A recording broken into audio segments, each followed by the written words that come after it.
Haunted hiking trails, creepy old graveyards, abandoned ghost towns, and old buildings where spirits lurk.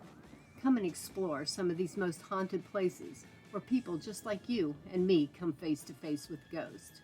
This is folklorist and author Jeanette Quackenbush with Backroads Books by 21 Crows. I discover and research old ghost stories, folklore, and legends, then pass them on to you. I have found a whole bunch of these haunted locations of legends and folklore. Now let me help you find your scary place, where our natural world and their supernatural world collide.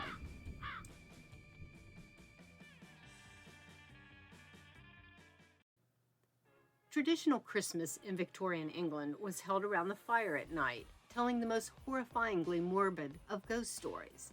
So in celebration of those old-time traditions, here's an ageless ghost story I'll share with you that happened in a tiny community called Fallsville, which is now little more than a ghost town located in the Ohio Division of Wildlife's Fallsville Wildlife Area. It is about a ghostly apparition that would appear in December in an old mill town.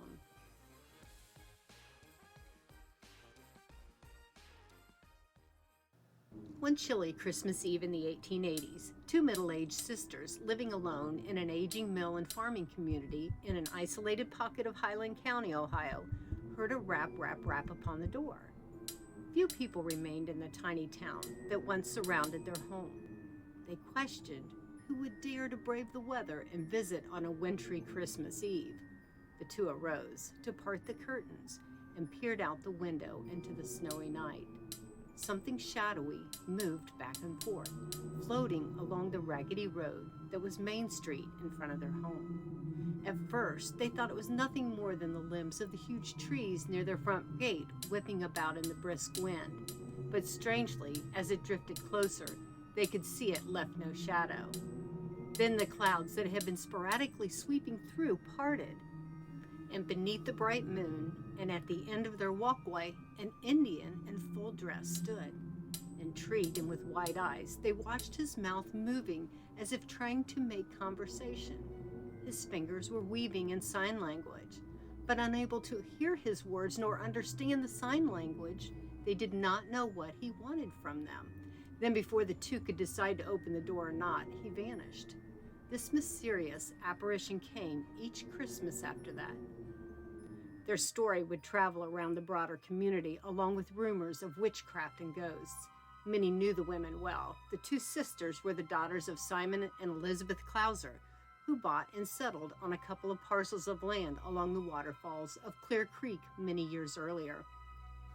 The property came with an 1812 two-story stone home initially built by a John Timberlake, who had recorded the town around him as Fallsville in 1848.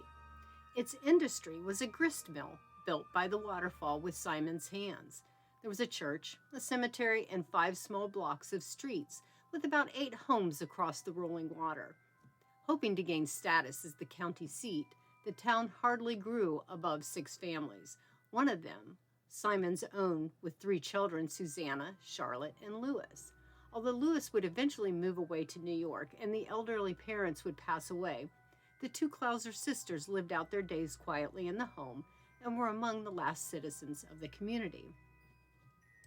They were considered somewhat eccentric. The siblings lived alone in the old stone home, did not come out often, and were easy prey to gossip. The Christmas ghost story lent credence to more strange rumors surrounding the two. Some say they clung to old superstitions.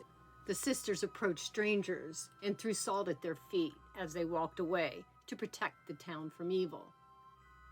But old-timers from the community knew the sisters' story had credence. Long before the mill was there and long before families moved into the community, the area of Fallsville was part of a trail system both Indians and early settlers traveled. During this time, thieves also lurked in the shadows of certain isolated pockets of lonesome trails, and the desolate path that ran through what was later Fallsville was one of them, where the creek formed the falls and the water made its boisterous descent. The sounds they made before an attack were completely concealed. One day, the robbers came upon a Shawnee and murdered him. They stripped him of his belongings, buried their booty along the road, and planned on returning to retrieve it. However, the thieves never returned. Those who knew the story believed that the Shawnee returned to reveal where the thieves killed him and show the sisters where his treasures were buried. However, they were never able to decipher what he was telling them. Little remains of Fallsville except for a mark on the map, some steps slightly visible by the falls, an old horse trough and well, and the Methodist Church and cemetery. The house was torn down around the 1970s, but a bit of the old Clouser home where the Indian visited remains. The ghost of the Indian still visits the wildlife area land owned by the state of Ohio. Music has been heard in the tiny woodlots and meadows, the sound of a bell making an eerie call for those who might still find his treasure. On some evenings, before Christmas Day, he is seen standing on the path in front of the heap of the old home. You can visit the remains of the Clouser homestead at Fallsville Wildlife Area. Park in the small lot and walk the roadway back. It is a beautiful hike and not scary at all. If you walk the short dirt road, stop at the open area and look to the left. You can see where the Clouser home used to be and perhaps see the ghost. Take the trail farther and you can see the waterfall and ponds and remnants of the old ghost town. It is a wildlife area, so you must follow the rules and watch out for hunters.